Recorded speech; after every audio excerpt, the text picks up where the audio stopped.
В Тампонском районе с 12 по 14 сентября досрочное голосование проводится с использованием вертолета. В первый день члены участковой комиссии 558 села Тополиное побывали в 3 стадах СПК «Фактория Тампо», где проголосовали 13 оленеводов и чумработниц.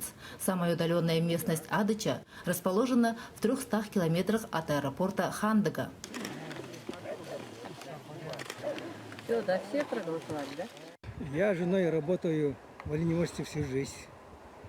Наши стада находятся 200 километров до 1000 километров в труднодоступных местах.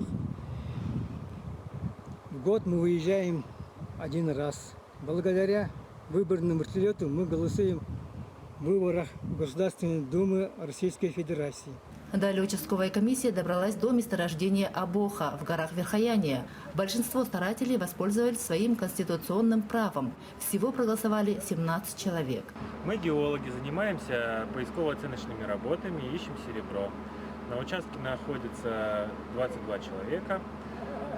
Мы очень рады, что в таком труднодоступном регионе мы можем провести выборы и отдать свои голоса за тех, кого считаем достойными наших голосов.